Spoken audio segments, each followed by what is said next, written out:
ದ್ವೈತ ಅವಸ್ಥಾನ ರೂಪ ನಿರ್ವಿಕಲ್ಪ ಸಮಾಧಿಯೇ ಜ್ಞಾನದ ಏಳನೆಯ ಭೂಮಿಕಾರೂಪ ಯೋಗದ ಪರಮ ಅವಧಿಯಾಗಿರುತ್ತದೆ. ಪರ ಅದು ಬ್ರಹ್ಮ ವಿದ್ವರಿಷ್ಠ ಲಾಸ್ಟ್ ಅಲ್ರಿ ಪರ. ಹಾ, ಏಳನೇ ಭೂಮಿಕೆ ನೋಡ್ರಿ, ಅದು ಕೊನೆ ಹಂತ. ಅದು ಅವಗತ ಆದ್ಮೇಲೆ ಅದು ಶರೀರ ಉಳಿದೇ ಇಲ್ಲಲ್ರಪ್ಪ. ಹಾ, ಅದ್ವೈತ ಅವಸ್ಥಾನ ರೂಪ ನಿರ್ವಿಕಲ್ಪ ಸಮಾಧಿಯೇ ಜ್ಞಾನದ ಏಳನೇ ಭೂಮಿಕಾರೂಪ ಯೋಗದ ಪರಮ ಅವಧಿಯಾಗಿರುತ್ತದೆ. ಪರಮ ಅಂದ್ರೆ ಕೊನೆ ಹಂತ್ರಿ ಅದು. ಎಷ್ಟು ಬಂದಿತ್ತು? 490. ಅದ್ವೈತ ಅವಸ್ಥಾನ ರೂಪ ನಿರ್ವಿಕಲ್ಪ ಸಮಾಧಿಯು ಫಲವಾಗಿರುತ್ತದೆ ಹಾಗೂ ಅದ್ವೈತ ಭಾವನಾ ರೂಪ ನಿರ್ವಿಕಲ್ಪ ಸಮಾಧಿಯು ಅದರ ಸಾಧನವಿರುತ್ತದೆ.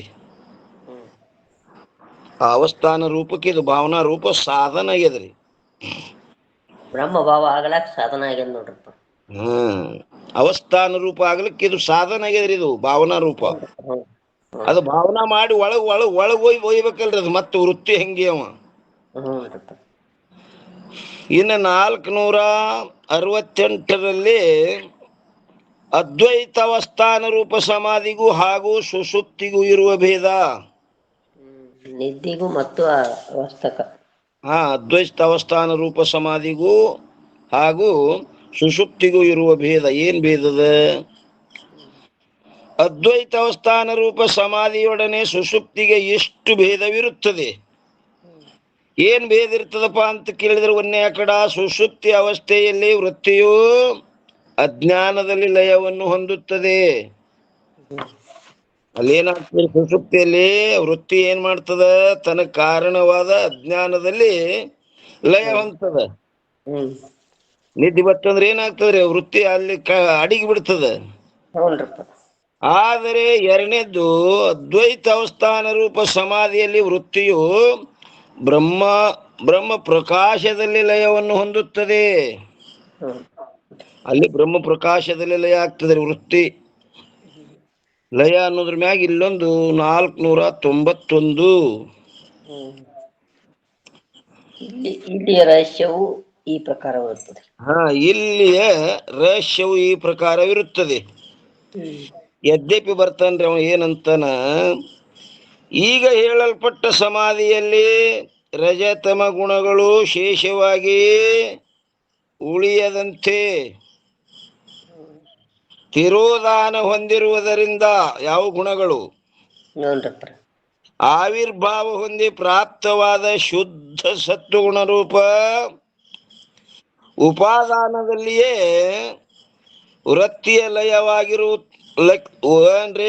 ವೃತ್ತಿಯು ಲಯವಾಗಿರುವುದೇ ಹೊರತು ಆ ನಿರ್ವಿಕಾರವಾದ ಬ್ರಹ್ಮ ಪ್ರಕಾಶದಲ್ಲಿ ಲಯ ಹೊಂದುವುದು ಸಂಭವಿಸುವುದಿಲ್ಲ. ಏನಂತಂದ್ರೆ ಯದ್ಯಪಿಗಾರ ಏನಂತಂದ್ರಪ್ಪರ,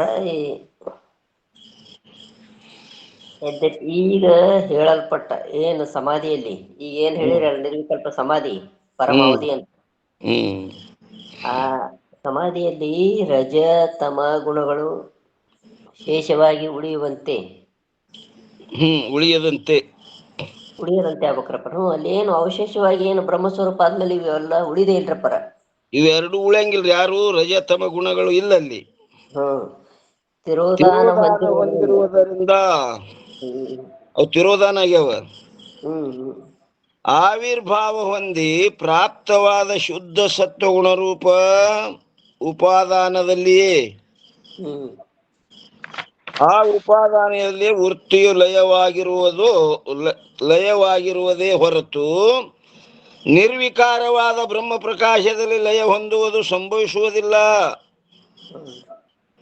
ಮತ್ತು ತಾವು ತಪ್ತಲೋಹದಲ್ಲಿ ಜಲಬಿಂದು ಲಯವಾದ ದೃಷ್ಟಾಂತವನ್ನೇನೋ ಹೇಳಿದಿರಿ. ಆದರೆ ಅದು ಅಲ್ಲಿಯೂ ಕೂಡ ವಿಚಾರ ದೃಷ್ಟಿಯಿಂದ ನೋಡಿದ್ದಾದರೆ ಪಾರ್ಥಿವ ಲೋಹದಲ್ಲಿ ಅಂದ್ರೆ ಇದು ಎದರದ್ರ ಕಾರ್ಯ ಇದು ಪೃಥ್ವಿಯ ಕಾರ್ಯ ಇದು ಲೋಹ. ಹ್ಞೂನ್ರಿಪ್ಪ. ಪಾರ್ಥಿವ ಲೋಹದಲ್ಲಿ ಆ ಜಲಬಿಂದು ಲಯವಾಗಿರುವುದಿಲ್ಲ.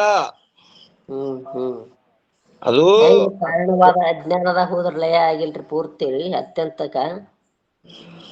ಅದು ನೀರ ಪಾರ್ಥಿವ ಲೋಹ ಕಬ್ಬಿಣದಲ್ಲಿ ಲಯ ಆಗಿಲ್ಲ ಅದು.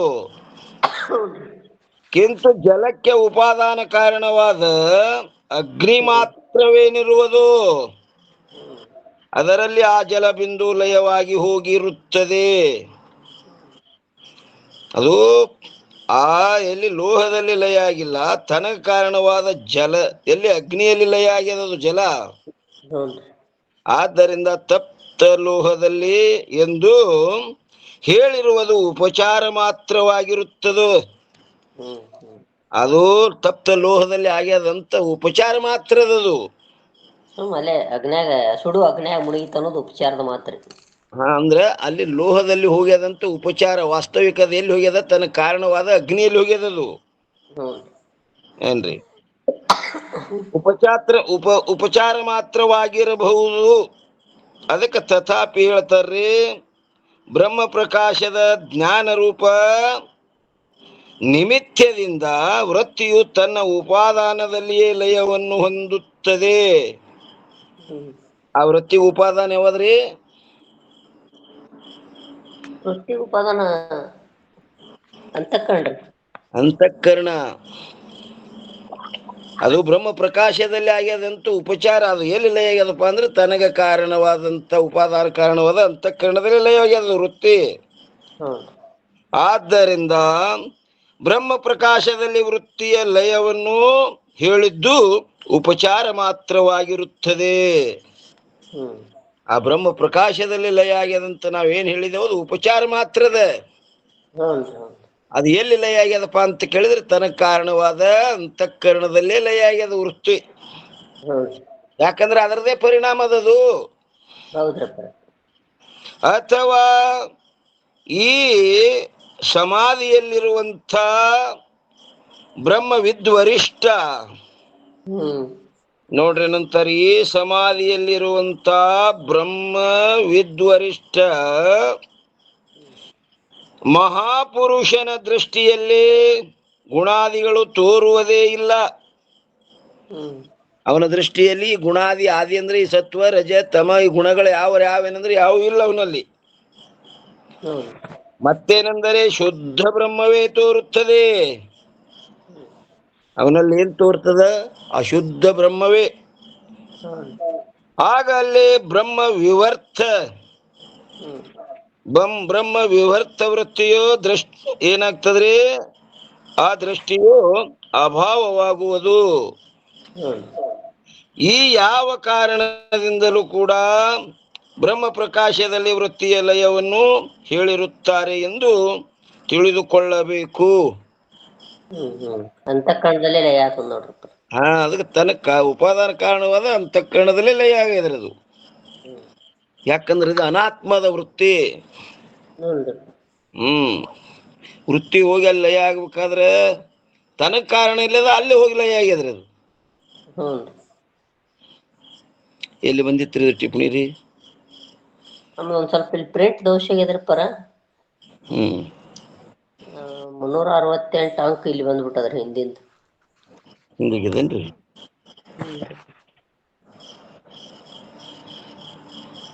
ತೊಂಬತ್ತೊಂದು ಏನಂತಾರ್ರಿ? ಅದ್ವೈತ ಅವಸ್ಥಾನ ರೂಪ ಸಮಾಧಿಯಲ್ಲಿ ವೃತ್ತಿಯು ಬ್ರಹ್ಮಾಕಾರದಲ್ಲಿ ಲಯವನ್ನು ಹೊಂದುತ್ತದೆ ಮತ್ತು ಸುಷುಪ್ತಿಯಲ್ಲಿ ಆನಂದವನ್ನು ಅಜ್ಞಾನವು ಆವೃತ ಮಾಡಿರುತ್ತದೆ. ಏನಾಗ್ತದ್ರಿ? ಸುಷುಪ್ತಿಯಲ್ಲಿ ಆನಂದವನ್ನು ಅಜ್ಞಾನವು ಆವೃತ ಮಾಡಿರುತ್ತದೆ. ಆದರೆ ಸಮಾಧಿಯಲ್ಲಿ ನಿರಾವರಣ ಬ್ರಹ್ಮಾನಂದವು ಭಾನವಾಗುತ್ತದೆ. ಇಷ್ಟಂತರದಲ್ಲಿ ಅಲ್ಲಿ ಅಜ್ಞಾನ ಆನಂದವನ್ನ ಆವೃತ ಮಾಡ್ಯದ, ಇಲ್ಲಿ ಬ್ರಹ್ಮಾನಂದವು ಭಾನವಾಗ್ತದೆ. ಇಲ್ಲಿ ಸಮಾಧಿಯಲ್ಲಿ ಅಂದ್ರೆ ನಿರ್ವಿಕಲ್ಪ ಸಮಾಧಿಗೂ ಸುಷುಪ್ತಿಗೂ ಏನು? ಇದು ಅವಸ್ಥಾನ ರೂಪ ಸಮಾಧಿಗೂ ಮತ್ತು ಸುಷುಪ್ತಿಗೆ ಏನ್ ಭೇದದ ಆ ಭೇದ ಹೇಳಗತ್ತಾರ್ರಿ. ಹ್ಮ್ ಸುಷುಪ್ತಿಯಲ್ಲಿ ಆನಂದವನ್ನು ಅಜ್ಞಾನವು ಆವೃತ ಮಾಡಿರುತ್ತದೆ, ಅವರು ಆವರಣ ಮಾಡ್ಯದಲ್ಲಿ. ಮತ್ತ ಸಮಾಧಿಯಲ್ಲಿ ನಿರಾವರಣ ಬ್ರಹ್ಮಾನಂದವು ಭಾನವಾಗುತ್ತದೆ.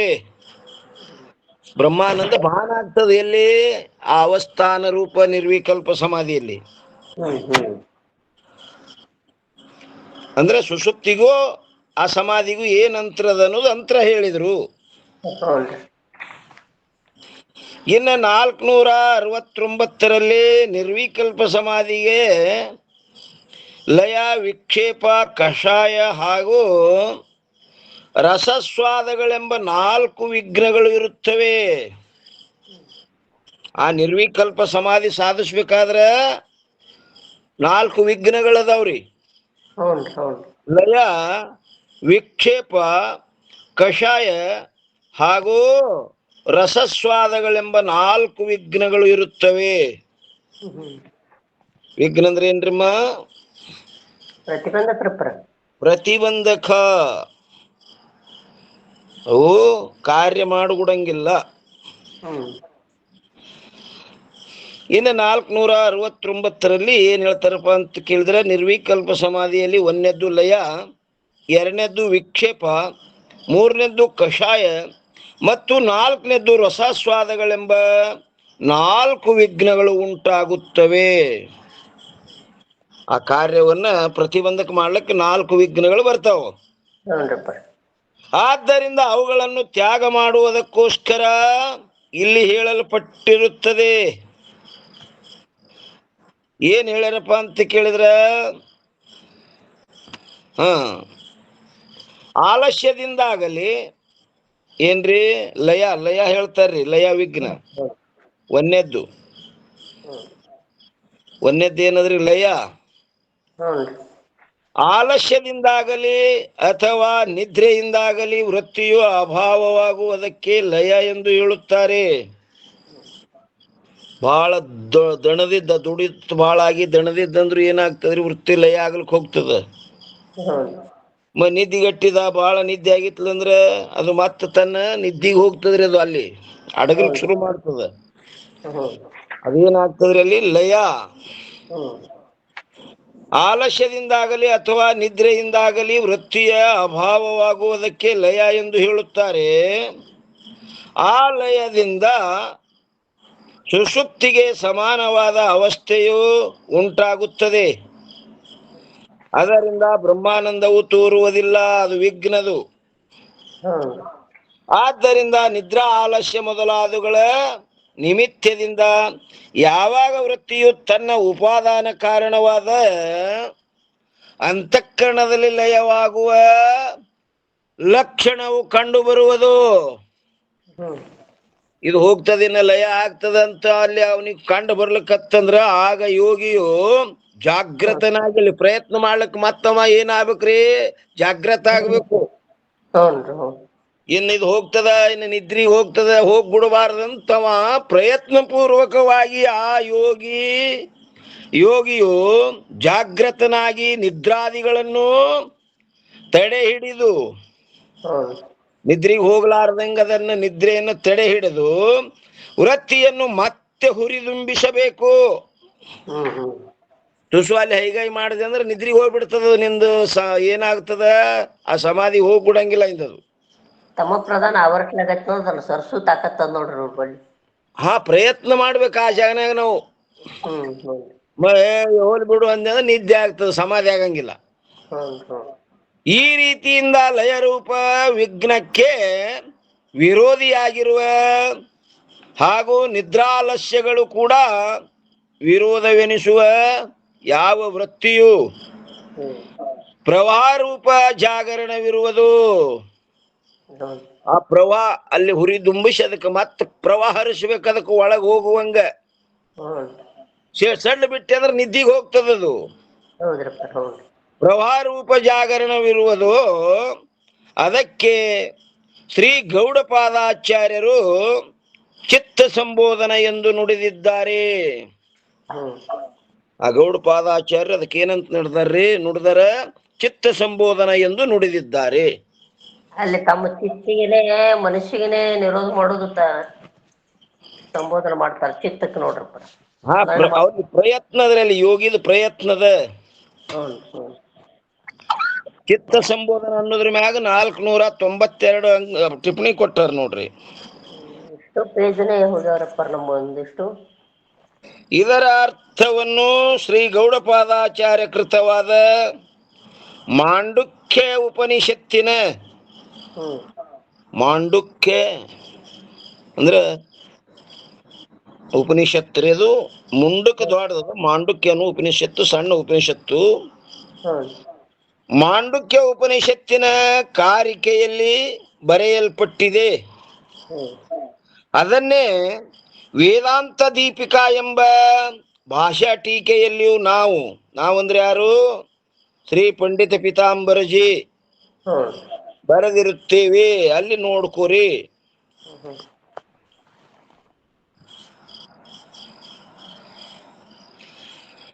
ಇದಕ್ಕೆ ಶ್ರೀ ಗೌಡಪಾದಾಚಾರ್ಯರು ಚಿತ್ತ ಸಂಬೋಧನ ಎಂದು ನುಡಿದಿದ್ದಾರೆ. ಇನ್ನು 470ನೇ ಅಂಕದಲ್ಲಿ ಎರಡನೇದ್ದು ವಿಕ್ಷೇಪ ಹೇಳ್ತಾರೆ, ಒಂದನೇದ್ದು ಲಯ ಹೇಳಿದ್ರು. ಯಾಕಂದ್ರೆ 4 ವಿಘ್ನಗಳು ಹೇಳ್ಯಾರಲ್ಲಿ. ಇನ್ನ ವಿಕ್ಷೇಪ ಅರ್ಥವು ಈ ಪ್ರಕಾರವಿರುತ್ತದೆ. ಯಾವ ಪ್ರಕಾರ ಗಿಡಗವೆಂಬ ಪಕ್ಷಿಯಿಂದಾಗಲಿ ಅಥವಾ ಬೆಕ್ಕಿನಿಂದಾಗಲಿ ಭಯಪಟ್ಟ ಗುಬ್ಬಿಯು ಯಾವುದಾದರೊಂದು ಗ್ರಹವನ್ನು ಪ್ರವೇಶ ಮಾಡುತ್ತದೆ. ಅದಕ್ಕೆ ಬೆನ್ನತ್ತಿದ್ರೆ ಒಂದು ಗುಬ್ಬಿಗೆ ಒಂದು ಗಿಡಗ ಇನ್ ನನಗೆ ತಿತ್ತದ ಹೇಳಿ ಯಾವುದು ಮನ್ಯಾಗ ಪ್ರವೇಶ ಆಯ್ತದು, ಪ್ರವೇಶ ಮಾಡುತ್ತದೆ. ಆದರೆ ಆಗ ಭಯ ವ್ಯಾಕುಲವನ್ನು ಹೊಂದುವುದರಿಂದ, ಅದಕ್ಕ ಭಯ ಮತ್ತು ವ್ಯಾಕುಲ ಅಂಜಿಕೆ ಬಂದುದರಿಂದ ಅದು ಮನ್ಯಾಗ ಹೋಗ್ಯದ. ಮನ್ಯಾಗ ಹೋದ್ರು ಸಹಿತ ಅಲ್ಲಿ ಹೋಗನ ಕತ್ಲಿ, ಇನ್ನು ಯಾರ ಮನ್ಯಾಗ ಬಂದು ನನ್ನ ಮನಿ ಅದು ಯಾರ ಮನಿ ಅದು ಏನ್ ಇಲ್ಲಿ ಒಳಗ್ ಬಂದ್ ತಿತ್ತಾವ ಅಂತೇಳಿ ಗಾಬರಸಿ ಮತ್ ಹೊರಗೆ ಬರ್ತರಿ. ಗ್ರಹದೊಳಗೆ ಅದಕ್ಕೆ ತತ್ಕಾಲ ಸ್ಥಾನವು ತೋರುವುದಿಲ್ಲ. ಇದು ಉದಾಹರಣೆ ಕೊಡ್ಲಿಕತ್ತಾರಿ. ಈಗ ಯಾಕೆ ಸಮಾಧಿ ಹಚ್ಚು ಮುಂದ ಏನಾಗ್ತದ್ರಿ, ಒಮ್ಮೊಮ್ಮೆ ವೃತ್ತಿ ಹೊರಗೆ ಬರುದು ಅದ್ರದ್ದು ಸ್ವಭಾವ. ಹಂಗಿ ಗುಬ್ಬಿಗೆ ಸಹಿತ ಗಿಡಗ ಬೆನ್ನತ್ತದಕ್ಕರ ಅದು ಏನೋ ಹೋಗಿ ಮನ್ಯಾಗ ಸೇರ್ಯದ. ಮನ್ಯಾಗ ಸೇರಿದ್ರು ಸಹಿತ ಇಲ್ಲಿ ಬರ್ತದೇನೋ, ಇದು ನನ್ನ ಮನಿ ಅದು ಯಾರ ಮನಿ ಅದು ಅಂತ ಭಯಪಟ್ಟು ಅದು ಮತ್ ಹೊರಗೆ ಬರ್ಲಿಕ್ಕೆ ಶುರು ಮಾಡ್ತದ್ರಿ. ಅದ್ ಹೆಂಗ್ ಪ್ರಯತ್ನ ಮಾಡ್ತದೆ, ಇದು ಇಲ್ಲಿ ಸಮಾಧಿ ಸ್ಥಿತಿಯಾಗಿ ಹಿಂಗ್ ಮಾಡ್ತಾರತ್ ನೋಡ್ರಿ. ಹೊರಗೆ ಬತ್ತಂದ್ರ ಅವು ಹಾದ್ಯಾಗ ಕೂತಿರ್ತಾವ, ತಿಂದು ಬಿಡ್ತಾವು. ಈ ಸಮಾಧಿಸ್ಥ ಪುರುಷಂದು ವೃತ್ತಿ ಒಮ್ಮೊಮ್ಮೆ ಏನ್ ಮಾಡ್ತ ಹೋದ ಕಳ್ಳಿ ಒಮ್ಮೆ ಬ್ರಹ್ಮಾನಂದ ಅಲ್ಲಿ ಅನುಭವಕ್ಕೆ ಬರಂಗಿಲ್ಲ, ಸ್ವಲ್ಪ ಸಮಯ ಬೇಕದಕ್ಕ. ಅದು ಒಳಗ್ ಹೋಗನ ಇಲ್ಲಿ ಎಲ್ಲಿ ಸುಖ ಇಲ್ಲ ಅಂತ ಹೇಳಿ ಹೊರಗೆ ಬತ್ತು ಈ ಗಿಡಗನ್ನು ನಾಮರೂಪ ಏನದು ವಿಷಯಾದಿಗಳು ನುಂಗಿ ಬಿಡ್ತಾವ್ರಿ ಇವನಿಗಿಂದ. ಗ್ರಹದೊಳಗೆ ಅದಕ್ಕೆ ತತ್ಕಾಲ ಸ್ಥಾನವೂ ತೋರುವುದಿಲ್ಲ. ಆದ್ದರಿಂದ ಅದು ಏನ್ ಮಾಡ್ತು, ಪುನಃ ಹೊರಗೆ ಬಂದು ಗಿಡುಗದಿಂದ ಭಯ ಅಥವಾ ಮರಣ ರೂಪ ದುಃಖವನ್ನು ಹೇಗೆ ಹೊಂದುತ್ತದೆಯೋ ಅದರಂತೆ ಇನ್ನು ಸಿದ್ಧಾಂತ ಹೇಳ್ತಾರ ನೋಡ್ರಿ. ಅನಾತ್ಮ ಪದಾರ್ಥಗಳು ದುಃಖಕ್ಕೆ ಕಾರಣವಾಗಿರುತ್ತವೆ. ಏನ್ರಿ, ಅನಾತ್ಮ ಪದಾರ್ಥಗಳು ದುಃಖಕ್ಕೆ ಕಾರಣವಾಗಿರುತ್ತವೆ ಎಂಬುದನ್ನು ತಿಳಿದುಕೊಂಡು ಅದ್ವೈತಾವಸ್ಥಾನ ಏನ್ರಿ ತಿಳಿದುಕೊಂಡು ಅದ್ವೈತಾನಂದ ಏನಂತಾರದಮ್ರಿ, ಇಲ್ರಪ್ಪರ ನಮ್ ಗ್ರಂಥನಾಗ ಎಷ್ಟು ನೋಡ್ತೇವೆ ಪೇಜನೇ ಇಲ್ರಿ ಸರ್, ಒಂದ್ 2-3 ಪೇಜ್ ಹೋಗ್ಬಿಟ್ಟಾರ. ಏನ್ರಿ, ಅನಾತ್ಮ ಪದಾರ್ಥಗಳು ದುಃಖಕ್ಕೆ ಕಾರಣವಾಗಿರುತ್ತವೆ ಎಂಬುದನ್ನು ತಿಳಿದುಕೊಂಡು ಯಾರು ಅದ್ವೈತಾನಂದವನ್ನು ವಿಷಯಕರಿಸುವುದಕ್ಕೋಸ್ಕರ ವೃತ್ತಿಯು ಅಂತರ್ಮುಖವಾಗಿರುತ್ತದೆ. ಅದರಲ್ಲಿ ಆ ವೃತ್ತಿಗೆ ಏನ್ರಿ ವಿಷಯವಾಗುವಂಥ ಚೈತನ್ಯವು ಅತಿ ಸೂಕ್ಷ್ಮವಾಗಿರುತ್ತದೆ. ಅದು ಒಮ್ಮೆ ಹೋದಗಳಿಂದ ಹಿಂಗ್ ಧಡಕ್ನೆ ಅದಕ್ಕೆ ಭಾನ ಆಗಂಗಿಲ್ಲ. ಅದು ಹ್ಞೂನ್ರಿಪ್ಪ. ಆ ಚೇತನವು ಅತಿ ಸೂಕ್ಷ್ಮವಾಗಿರುತ್ತದೆ. ಆದ್ದರಿಂದ ಕಿಂಚಿತ್ ಕಾಲವಾದರೂ ಕೂಡ ವೃತ್ತಿಯು ಸ್ಥಿರವಾಗಲಾರದ ಹೊರತು ಹ್ಮ್ ಆ ವೃತ್ತಿ ಹೋದ ಕೂಡಲೇ ಅಲ್ಲಿ ಸ್ಥಿರ ಆಗ್ಲಾರ ಬಟ್ಟೆಕ ತತ್ಕಾಲದಲ್ಲಿ ಆ ಚೇತನ ಸ್ವರೂಪಾನಂದವು ಲಭ್ಯವಾಗುವುದಿಲ್ಲದಕ್ಕೆ ಕೆಲ ಸಮಯ ನಿಂದಿರ್ಬೇಕಲ್ಲಿ. ಹೋದ ಕೂಡಲೇ ಒಮ್ಮೆ ಅದು ಕಾಣಿಸಂಗಿಲ್ಲ. ಹ್ಞೂನ್ರಿಪ್ಪ ಕಾಣಿಸಲ್ಲ. ಒಂದ್ ಸ್ವಲ್ಪ ಅಲ್ಲಿ ನಿತ್ತು ಆಮ್ಯಾಗ ಏನಾಗ್ತದ, ಅದು ಭಾನ ಆಗ್ತದ. ಹ್ಞೂ. ಆದ್ರೆ ಇದು ಏನ್ ಮಾಡ್ತದ, ಇಲ್ಲ ಅಲ್ಲಿ ಅದಕ್ಕೆ ಗೊತ್ತಾಗ್ಲಿ ಗಪ್ನೆ ಹೊರಗೆ ಬರೋದು ನೋಡ್ತದ್ರಿ ಆ ಗುಬ್ಬಿ ಗಪ್ಲೆ.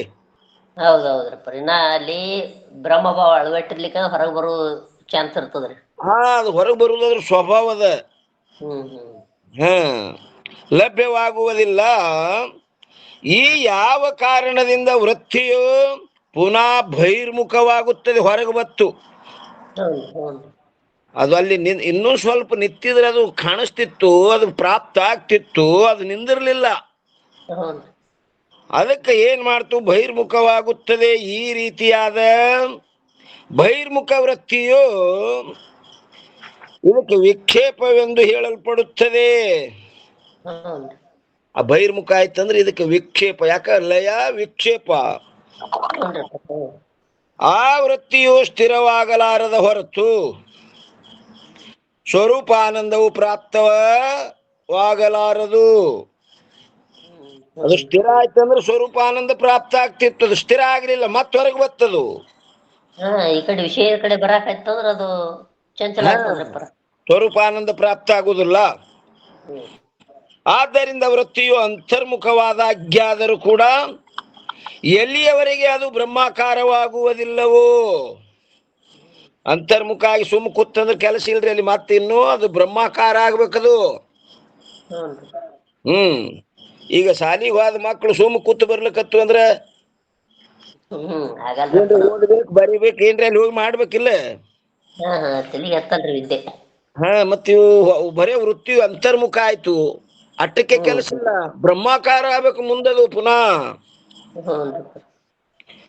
ಏನಂತಾರ ನೋಡ್ರಿ, ಆದ್ದರಿಂದ ವೃತ್ತಿಯು ಅಂತರ್ಮುಖವಾದಾಗ್ಯಾದರೂ ಕೂಡ ಎಲ್ಲಿಯವರೆಗೆ ಅದು ಬ್ರಹ್ಮಾಕಾರವಾಗುವುದಿಲ್ಲವೋ ಅಲ್ಲಿನ ಸ್ಥಿರವಾಗಿ ಉಳಿದಲ್ಲಲ್ರಪ್ಪ. ಬರೀ ಹೋಗಿ ಸುಮ್ಮ ಒಳಗ್ ಕೂತಂದ್ರ ಅಂತರ್ಮುಖವಾಗಿ ಕೂತ್ರ ಕೆಲಸ ಇಲ್ಲ. ಅದು ಏನಾಗಬೇಕು, ಒಳಗ್ ಹೋಗಿ ಕೆಲಸ ಮಾಡ್ಬೇಕದು. ನಾನು ಅಖಂಡೇಕರ ಸ್ವರೂಪ ಚೈತನ್ಯ ಪರಬ್ರಹ್ಮ ಸ್ವರೂಪನಿದ್ದೇನೆ ಅಂತ ಅದ್ರ ಆಕಾರ ಆಗ್ಬೇಕು.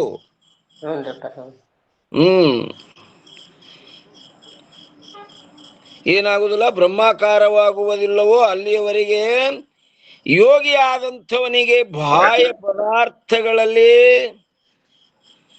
ದೋಷ ಭಾವನೆ ಇರುವುದರಿಂದ ವೃತ್ತಿಗೆ ಬಹಿರ್ಮುಖವಾಗಲು ಅವಕಾಶ ಕೊಡುವುದಿಲ್ಲ.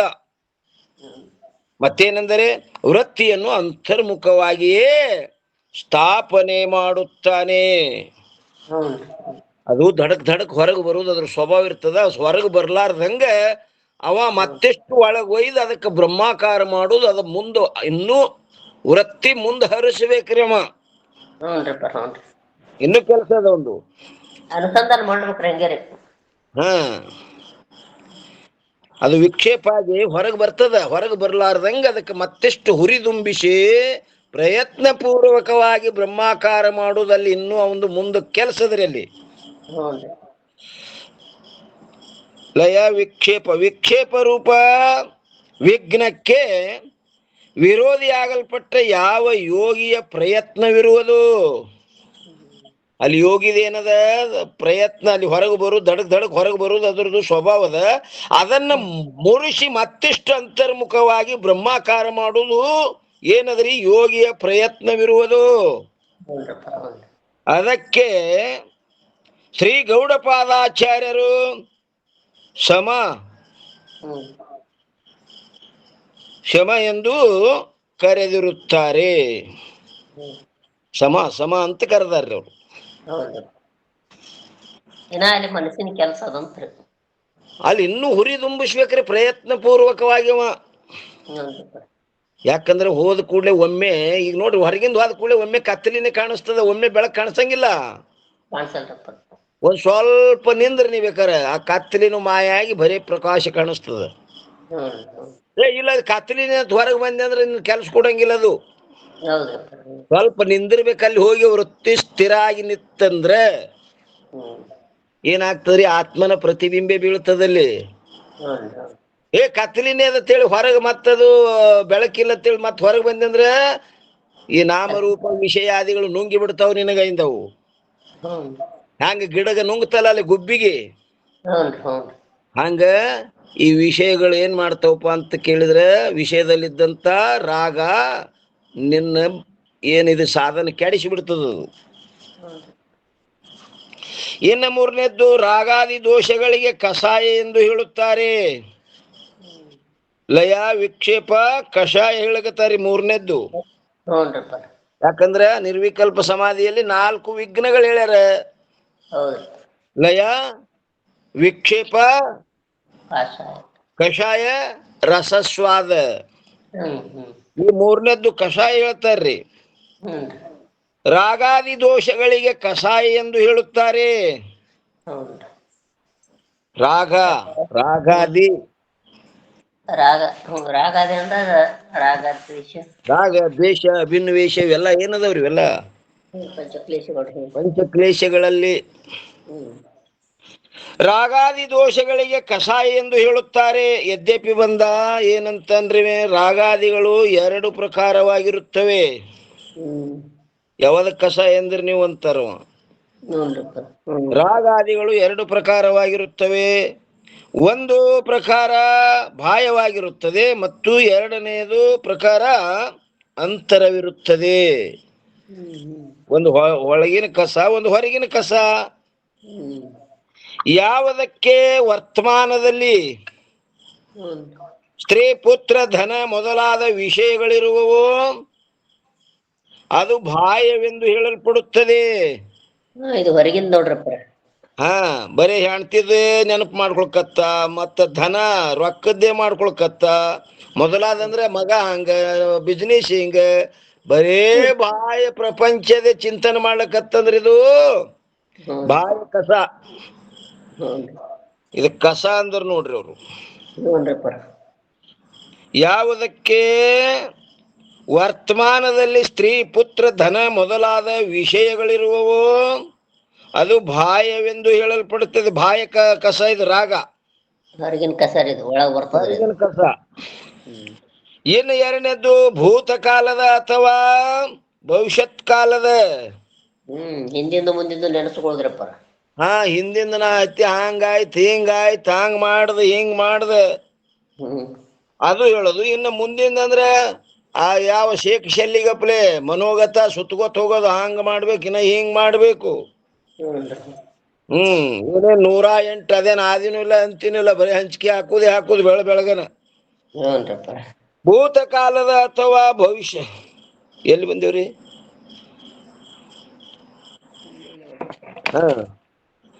ಭೂತಕಾಲದ ಅಥವಾ ಭವಿಷ್ಯತ್ ಕಾಲದ ಚಿಂತನ ರೂಪ ಯಾವ ಮನೋರಾಜ್ಯವಿರುವುದು. ಮನೋರಾಜ್ಯ ಅದಕ್ಕೇನ ಇಷ್ಟೇ ಸೀಮಿಲ್ಲ ನೇಮಿಲ್ಲ, ಹಂಚಿಕೆ ಹಾಕುದು, ಸಂಕಲ್ಪ ವಿಕಲ್ಪ, ಸಂಕಲ್ಪ ವಿಕಲ್ಪ. ಅದು ಅಂತರವೆಂದು ಹೇಳಲ್ಪಡುತ್ತದೆ. 2 ಬಗೆಯ ರಾಗಾದಿಗಳು. ಸಮಾಧಿಯಲ್ಲಿ ಅಂದ್ರೆ ಪ್ರವೃತ್ತನಾಗಲ್ಪಟ್ಟ ಯೋಗಿಯಲ್ಲಿ ಆ 2 ಪ್ರಕಾರದ ರಾಗಾದಿಗಳು ಸಂಭವಿಸುವುದಿಲ್ಲ. ಯಾಕಂದರೆ ಯಾಕೆ ಸಂಭವಿಸಂಗಿಲ್ಲ ಅಂತ ಕೇಳಿದ್ರೆ ಅದಕ್ಕೆ ಅವ್ರು ಹೇಳ್ತಾರೆ, ಚಿತ್ತದ 5 ಭೂಮಿಕೆ ಅವಸ್ಥೆಗಳು ಇರುತ್ತವೆ. ಆ ಚಿತ್ತಕ್ಕೆ 5 ಭೂಮಿಕೆಗಳದಾವು. ಅವುಗಳಲ್ಲಿ ಮೊದಲನೆಯದು ಕ್ಷೇಪವೆಂಬ ಭೂಮಿಕ, ಎರಡನೆಯದು ಮೂಢತ್ವ, ಮೂರನೆಯದು ವಿಕ್ಷೇಪ, ಇನ್ನು 4ನೆಯದು ಏಕಾಗ್ರತ. ಇನ್ನ ಐದನೆಯದು ನಿರೋಧ ಭೂಮಿಕಾ ಇರುತ್ತದೆ. ಚಿತ್ತಕ್ಕೆ 5 ಭೂಮಿಕೆಗಳದಾವ. ಅವು ಒಂದೊಂದವಾಗಿ ಹೇಳ್ತಾರ್ರಿ. ಇನ್ನ ಲೋಕವಾಸನ ಲೋಕವಾಸನ ಮ್ಯಾಗ 493 ಕೊಟ್ಟಾರ ನೋಡ್ರಿ. ಲೋಕದಲ್ಲಿ ಯಾರೂ ನನ್ನನ್ನು ನಿಂದ ಮಾಡಬಾರದು, ಲೋಕವಾಸನ ಇದು ಅಸಾಧ್ಯ. ರಾಮಕೃಷ್ಣಾದಿಗಳಿಗೆ ಬಿಟ್ಟಿಲ್ಲ ಏನ್ರಿ. ಲೋಕದಲ್ಲಿ ಯಾರು ನನ್ನನ್ನು ನಿಂದ ಮಾಡಬಾರದು. ಮತ್ತೇನೆಂದರೆ ಸರ್ವರು ನನ್ನನ್ನು ಕುರಿತು ಸ್ತುತಿ ಮಾಡುತ್ತಿರಬೇಕು ಎಂಬ ಛಲದ ದೃಢ ಸಂಸ್ಕಾರವು, ಅಂದ್ರೆ ಆಗ್ರಹ ಬುದ್ಧಿಯು ಇದಕ್ಕೇನಂತಾರಪ್ಪ ಅಂತ ಕೇಳಿದ್ರೆ ಲೋಕವಾಸನ ಎಂದು ಹೇಳಲ್ಪಡುತ್ತದೆ.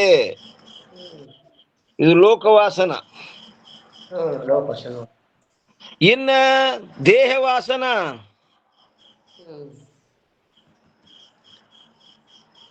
ದೇಹವಾಸನ ಅಂದ್ರೆ 5 ಭೂಮಿಕೆಗಳು ಹೇಳ್ಯಾರ್ರಿ ಚಿತ್ತದ್ದು. ಅದು ದೇಹವಾಸನದ ಮ್ಯಾಗ 494. ಸ್ಥೂಲ ಹಾಗೂ ಸೂಕ್ಷ್ಮ ದೇಹಗಳ ರೋಗಾದಿ ರೂಪ. ಸ್ಥೂಲ ದೇಹಕ್ಕ ಏನ್ರಿ ರೋಗ, ಸೂಕ್ಷ್ಮ ದೇಹಕ್ರಿ ಸೂಕ್ಷ್ಮ ರೋಗಕ್ಕೆ ಸ್ವಭಾವನೆ ರೋಗ್ರಪ್ಪರ ಪಾಪ ಪುಣ್ಯ, ಕಾಮಕ್ರೋಧಾದಿಗಳು. ಕಾಮಕ್ರೋಧಾದಿಗಳು ಪಾಪ ಪುಣ್ಯಾದಿಗಳು ಅವೆಲ್ಲಿರ್ತಾವ? ಸೂಕ್ಷ್ಮ ಶರೀರದಲ್ಲಿ ಇರ್ತಾವ್ರಿ ಅವು. ಏನ್ರಿ? ಷಡ್ ವರ್ಗಗಳನ್ನೇ ಸೂಕ್ಷ್ಮ ರೋಗದ್ರು. ಮತ್ತೆ ಕಾಮಕ್ರೋಧಾದಿಗಳು ಅವು ರೋಗಿ. ಅದಕ್ಕೆ ಸ್ಥೂಲ ಹಾಗೂ ಸೂಕ್ಷ್ಮ ದೇಹಗಳ ರೋಗಾದಿಗಳು, ರೋಗಾದಿ ರೂಪ ಹಾಗೂ ಪಾಪ ರೂಪ ಕೊಟ್ಟಾರ ನೋಡ್ರಿ ಮುಂದೆ. ಪಾಪ ರೂಪ ಮಲಗಳನ್ನು ಔಷಧಾದಿಗಳಿಂದಲೂ ಸ್ಥೂಲ ದೇಹದ ರೋಗ ಹೋಗ್ತದ. ಹಾಗೂ ತೀರ್ಥಾಟನಗಳಿಂದಲೂ ಯಾವುದು ಪಾಪಾದಿ ಸೂಕ್ಷ್ಮ ಶರೀರದ ರೋಗ ಹೋಗ್ತದ್ರಿ.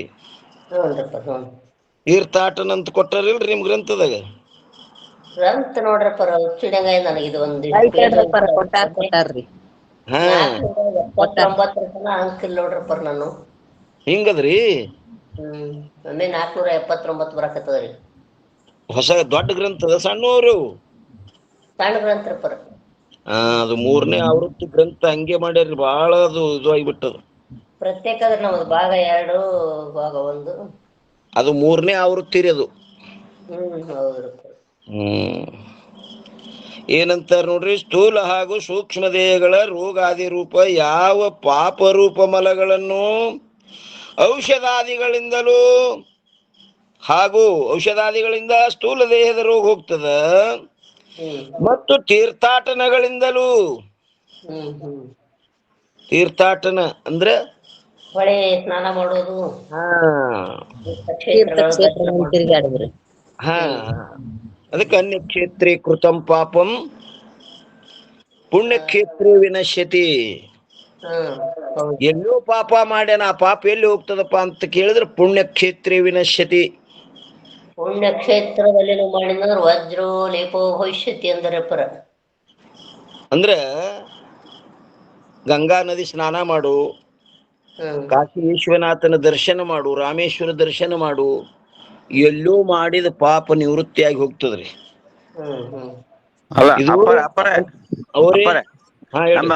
ಮತ್ ಸರ್ವಜ್ಞ ಮೂರ್ತಿ ಮತ್ತೆ ಹೆಂಗ್ಯಾಕಂದಾರಪ್ಪ ಒಂದ್ ಮಾತಂದಾರಲ್ಲ, ಹಂಗಂದಾರ್ರಿ? ಹಿರಿದೊಂದು ಪಾಪ ಮಾಡಿ ಹರಿವ ನೀರು ಮುಳುಗಿದಡೆ ಕರಗಿ ಹೋಗೋದು ಎರೆ ಹೆಂಟೇನೋ ಸರ್ವಜ್ಞೆ. ಅವ್ರು ಹೇಳುದು ಇನ್ನು ಮುಂದೆ ಬರ್ತದ್ರಿ ಅದು. ಏನ್ರಿ? ಅದು ಭೋಗಿಸದ ವಿನ ಹೋಗುದಲ್ಲ ಅಂತ, ಎಲ್ಲಿ ತೀರ್ಥಕ್ಷೇತ್ರಕ್ಕೆ ಹೋಗುದಲ್ಲ ಅಂತ. ಈಗೇನ್ ಹೇಳಾರ ಇಲ್ಲಿ, ಮೊದಲ ಕಳ್ಕೋಬೇಕಾದ್ರೆ ಹೋಗ್ಬೇಕು ತೀರ್ಥಕ್ಕೆ. ಯಾಕೆ ಶುಭೇಚ್ಛೆ ಬರ್ಬೇಕಲ್ರಿ. ನಿಜಗುಂಡ್ರಾದ್ರು ಹೇಳಿಲ್ರಿ? ನೋಡ್ರಿಪ್ಪ, ಹಿಂಗದೆ ನಿತ್ಯ ಕರ್ಮವ ಮಾಡಲು ತುಂಗ ಧರ್ಮ ವಿವರ್ಧನ, ಮಂಗಳಮಯ ಧರ್ಮದಿಂದ ದುಷ್ಕೃತಿ ಭಂಗವಾಗಿ. ವಿಠ್ಠಲ ಗಡ್ಡಿಯಪ್ಪ ಅವ್ರು ಏನ್ ಹೇಳ್ತಾರೆ, ಹಿರಿದೊಂದು ಪಾಪವ ಮಾಡಿ ಏನದ್ರಿ ಅದು? ಹಿರಿದೊಂದು ಪಾಪ ಮಾಡಿ ಹರಿಯುವ ನೀರುಗಳು ಮುಳುಗಿದಡೆ ಕರಗಿ ಹೋಗಲು ಎರೆ ಹೆಂಟೇನು ಸರ್ವಜ್ಞೆ. ಹಾ ನಿಮ್ಗೆ ಆಗಿಂದ ಕರಗ್ಲಕ್ಕ ಅಂತ ಕೇಳ್ಯಾರ ಅವ್ರು. ಅದು ಕರಗಂಗಿಲ್ಲ. ಯಾಕೆ ಕರಗಂಗಿಲ್ಲ? ಅಲ್ಲಿ ಶ್ರದ್ಧಾ ನೇಮಾದಿಗಳು ಬೇಕಲ್ಲಿ. ಆ ಶ್ರದ್ಧಾ ನೇಮಾದಿಗಳು ಅವಶ್ಯ ಇದ್ದು ಅಂದ್ರೆ ಕರಗ್ತಾವ. ಸುಮ್ಮ ಹೋಗಿ ಮುಣಿಗಿ ಬಂದ್ರೆ ಹಕ್ಕಿ ಪಕ್ಕಿ ಮುಣುಗದಂಗ ಆಗ್ತದೆ ನಿಂದು. ನಂಬಿಕೆ ದೃಢ ವಿಶ್ವಾಸ ಬೇಕಲ್ರಿ, ಎಲ್ಲರೂ ಅಲ್ಲಿ ದೃಢ ವಿಶ್ವಾಸ ನಂಬಿಕೆ ಬೇಕು. ಯಾಕಂದ್ರೆ ಅವ್ರು ಹೇಳ್ಯಾರ, ಅನ್ಯಕ್ಷೇತ್ರೇ ಕೃತಂ ಪಾಪಂ ಪುಣ್ಯಕ್ಷೇತ್ರೇ ವಿನಶ್ಯತಿ. ಪುಣ್ಯಕ್ಷೇತ್ರದಾಗ ವಿನಶ್ಯ ಆಗ್ತದ್ರಿ. ಹಾ, ಒಂದು ವೇಳೆ ಪುಣ್ಯಕ್ಷೇತ್ರದೊಳಗೆ ಇದ್ದುಕೊಂಡು ಪಾಪ ಮಾಡದಂದ್ರ ಪುಣ್ಯಕ್ಷೇತ್ರೇ ಕೃತಂ ಪಾಪಂ ಗುರುಸ್ಥಾನೇ ವಿನಶ್ಯತಿ. ಪುಣ್ಯಕ್ಷೇತ್ರದೊಳಗೆ ಇದ್ದುಕೊಂಡು ಪಾಪ ಕಾಶಾಗಿದ್ದೆ ನೀ ಕಿಶಾ ಹೊಡೆದೆ ಅಂದ್ರ ಪುಣ್ಯಕ್ಷೇತ್ರಂ ಕೃತಂ ಪಾಪಂ ಗುರುಸ್ಥಾನೇ ವಿನಶ್ಯತಿ. ಅದು ಎಲ್ಲಿ ಹೋಗ್ತದಪ್ಪ ಆ ಪಾಪ ಅಂದ್ರೆ ಗುರುಸ್ಥಾನದಲ್ಲಿ ಗುರುವಿನ ಸೇವಾದಿಗಳು ಮಾಡ್ತಾ ಗುರುವಿನ ಸನ್ನಿಧಾನದಲ್ಲಿ ಇದ್ದಂದ್ರೆ ಏನಾಗ್ತದಪ್ಪ ಅಂತ ಕೇಳಿದ್ರೆ ಆ ಪುಣ್ಯಕ್ಷೇತ್ರದಲ್ಲಿ ಮಾಡಿದ ಪಾಪ ಸಹಿತ ನಿವೃತ್ತಿ ಆಗ್ತದೆ. ಇನ್ನ ಗುರುಸ್ಥಾನೇ ಕೃತಂ ಪಾಪಂ. ಅಪ್ಪ ಅವ್ರ ನಮಸ್ಕಾರ. ಹೇಳ್ರಿ. ಈ ತೀರ್ಥ ಕ್ಷೇತ್ರಗಳಿಗೆ ನಮಗ್ ಹೋಗುದ್ ಆಗ್ಲಿಲ್ಲ, ಇಲ್ಲೇ ಕೂತ ಅವತರ ಹೆಸರು ನೆನಸ್ಕೊಂಡ್ರ ಪಾಪ ಹೋಗತಿತ್ತಾರಲ್ರಿ ಅಪ್ಪರ, ಸುಳ್ಳ ಕರೀರದು ನನಗ್ ಕೇಳಾಕತ್ತನ್ರಿ ಹಂಗ. ಅದು ಸಾಮಾನ್ಯವಾಗಿ ಹೇಳ್ಯಾರ್ರಿ ಅವರಿಗೆ, ಆಲಸ್ಯಗಳಿಗೆ ಅದೊಂದು ಮಾತ. ಅಂದ್ರೆ ಸುಮ್ ಅದ್ರ ನೆನಪರೆ ಮಾಡು, ಅರ್ಧಂಬರ್ಧ ಅಂದ್ರೆ ನೀ ಪಾಪ ಮಾಡುದ್ರ ಬಿಡ್ತಿ ಅಂತ. ಈಗ ಅವ್ರ ಏನ್ ಹೇಳ್ಯಾರ, ನಿಮ್ಗೆ ಹೋಗುವಷ್ಟ ಆಗ್ಲಿಕ್ಕಂದ್ರ ಇಲ್ಲೇ ಇದ್ದಲ್ಲಿ ನೆನೆಸ್ಕೊಂಡು ಬೇರೆ ಅನ್ಯ ವಿಚಾರ ಬರ್ಬಾರ್ದು ಅಂತ ಹೇಳ್ಯಾರಿ. ಈಗ ಅಪರ ಈಗ ತರಲ್ರಿ, ನಿನ್ಗೆ ಇವತ್ತು ಹಚ್ಕೊಳ್ಳೋದ ಅಲ್ಲಿ ಕಟ್ಟೋಸ್ತಾರೆ, ಇವತ್ತು ಹಚ್ಚಿದ ಮಕ್ಕ ನೋಡುತ್ತೆ ಹಂಗಾಕತ್ರಿ. ನೋಡ್ರಿ, ಇವತ್ತಿ ಹಚ್ಕೊಂಡ್ರೆ ಮಖ ನೋಡದ ಒಂದು ಎಷ್ಟು ಲಾಭ ಐತವ್ ನಿಗ ಗುಂಡಾಯಿಗ. ಮತ್ರಿ ಅದಕ್ಕ ಅಂದ್ರೆ ಇಂಥ ಒಳ್ಳೆ ಸಂಸ್ಕಾರಗಳನ್ನು ಹೇಳುವುದರಿಂದ ಇವ್ರು ಇದು ಮಾಡ್ಲಕತ್ತರಿಂದ ಪಾಪ ಕೃತಿ ಮಾಡಂಗಿಲ್ಲ ಅಂತ ಒಂದು ಗೊತ್ತು ಹಿಡಿದು ಇವ್ರಿಗೆ ಕಡೆ ಪುಣ್ಯದ ಕಡೆ ತರುವುದು ಇವ್ರದ್ದು ಒಂದು ಉದ್ದೇಶ ಅದ ರೀ ಮಹಾತ್ಮರದು. ಪುಣ್ಯ ಕರ್ಮಗಳನ್ನು ಮಾಡಿಸುದ್ರ ಕಡೆ ಅಂದ್ರೆ ಪಾಪ ಕೃತಿಗಳನ್ನು ಬಿಡಿಸುವುದರಲ್ಲಿ ಉದ್ದೇಶದ. ಹಾ, ಓಂ ನಮಃ ಶಿವಾಯ. ನಮಸ್ಕಾರ. ಅದಕ್ಕೇನಂತಾರ್ರಿ, ಗುರುಸ್ಥಾನೇ ಕೃತಂ ಪಾಪಂ. ಒಂದು ವೇಳೆ ಗುರುಗಳಲ್ಲಿ ಇದ್ದೇ ಪಾಪ ಮಾಡಿದೆ ಅಂದ್ರೆ ಆ ಪಾಪ ಮಾತ್ರ ಎಲ್ಲಿ ಹೋದ್ರು ಬಿಟ್ಟುದಲ್ಲ. ಅಪ್ಪ ಅವ್ರ ನೀವು ಹೇಳುದು ಇಲ್ಲಿ ಬಂತ ನೋಡ್ರಿ ಗಡ್ಡಿ ಸಾಹೇಬ್ರ. ಗುರುಸ್ಥಾನೇ ಕೃತಂ ಪಾಪಂ. ಅದು ಎಲ್ಲಿ ಕಳ್ಕೊತೀನಂದ್ರೆ ಯಾರಿಂದು ಹೋಗುದಲ್ಲದು. ವಜ್ರಲೇಪೋ ಭವಿಷ್ಯತಿ ಅಂದ್ರೆ ವಜ್ರಲೇಖೋ ಭವಿಷ್ಯತಿ, ಅದು ಭವಿಷ್ಯನೇ ತೀರ್ಬೇಕ್ ನೀ. ಗಡ್ಡಿ ಸಾಹೇಬ್ರ ನಿಮ್ದು ಇಲ್ಲಿ ಬತ್ ನೋಡ್ರಿ. ಹಿರಿದಂದ್ರೆ ದ್ವಾಡದು ಕಡಿದಿದು.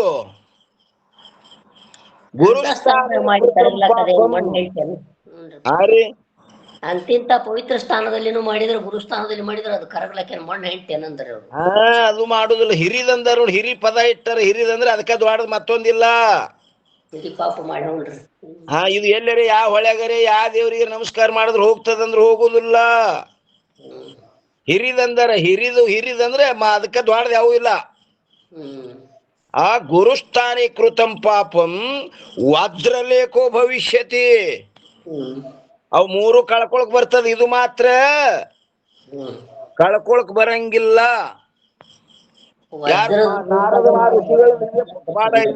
ಹಕ್ಕಿಕತಿ ಆಗ್ಯದ್ರಿ ಅವ್ರದ್ದು. ನಾರದರು ಗುರುಸ್ಥಾನದಲ್ಲಿದ್ದೆ ಪಾಪ ಮಾಡಿದ್ರು. ಏನ್ ಮಾಡಿದ್ರು? ಗುರು ಇಳ್ಗ್ಯಾರವ ಅನ್ನೋದು ಹೇಳಲಿಲ್ಲ, ಗುರುವಿನ ಹೆಸರು ಹೇಳಲಿಲ್ಲ.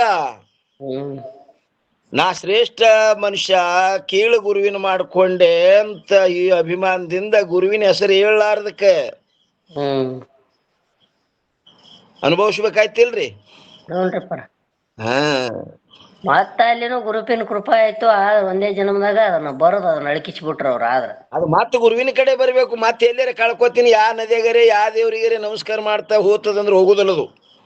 ಅರಮುನಿದರೆ ಗುರು ಕಾಯೋನಂತ ಮತ್ತೆ ಗುರುವಿನ ಕಡೆ ಬರ್ಬೇಕ್ರಿ ಅದು. ಏನಂತಾರೆ? ಸ್ಥೂಲ ಹಾಗೂ ಸೂಕ್ಷ್ಮ ದೇಹಗಳ ರೋಗಾದಿ ರೂಪ ಹಾಗೂ ಪಾಪರೂಪ ಮಲಗಳನ್ನು ಔಷಧಾದಿಗಳಿಂದಲೂ ಹಾಗೂ ತೀರ್ಥಾಟನಗಳಿಂದಲೂ ಸಂಪೂರ್ಣವಾಗಿ ನಾಶ ಮಾಡಿಕೊಳ್ಳಬೇಕು.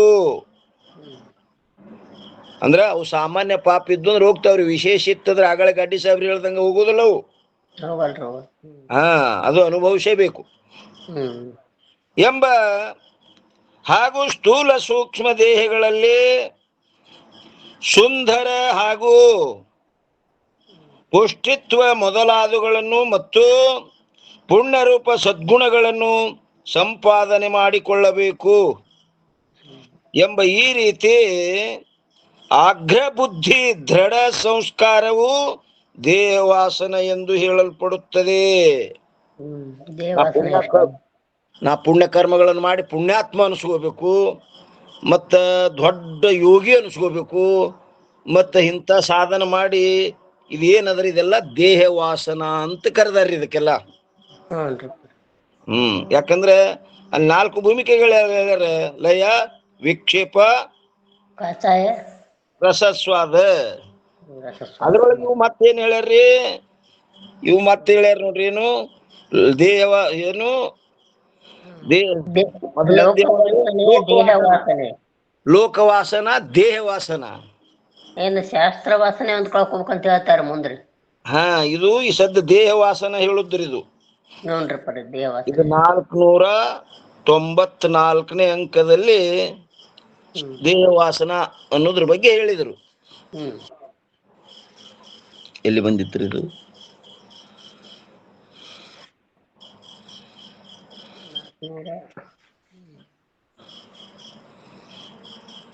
94. ಇಲ್ಲೇ ಐತ್ ನೋಡ್ರಪ್ಪರ ಮ್ಯಾಲ ರೀ. ಹಾ, ಮೇಲೆ ಐತಿ ನೋಡ್ರಿ. ಲೋಕವಾಸನ ದೇಹವಾಸನ 2ನೇ ಪ್ಯಾರಾಗ್ರಾಫ್ನಾಗ ಐತಿ. ಹಾ, 2ನೇ ಪ್ಯಾರದಾಗ ಐತಿ ನೋಡ್ರಿ. ಲೋಕವಾಸನ, ದೇಹವಾಸನ ಮತ್ತು ಇನ್ನು ಶಾಸ್ತ್ರವಾಸನ. ಈ ಶಾಸ್ತ್ರವಾಸನ ಮತ್ ನಾಳಿನ ದಿವಸ ನೋಡೋಣ್ರಿ ಅಮ್ಮ. ಇಲ್ಲಿಯ ಪರ್ಯಂತರ ಸದ್ಗುರುಗಳ ಕೃಪಾಶೀರ್ವಾದದಿಂದ ನಡೆದು ಬಂದ ವಿಷಯ ಈ ವಾಗ್ರೂಪ ಸೇವೆ ಗುರುಪಾದದಲ್ಲಿ ಅರ್ಪಿಸಿ ಇವತ್ತಿನ ವಿಷಯಕ್ಕೆ ಮಂಗಲ ಹೇಳೋಣ್ರಿ. ಎಲ್ಲ ಮಹಾತ್ಮರ ಮಾತೆಯರ ಪಾದಕ್ಕೂ ನಮಸ್ಕಾರ.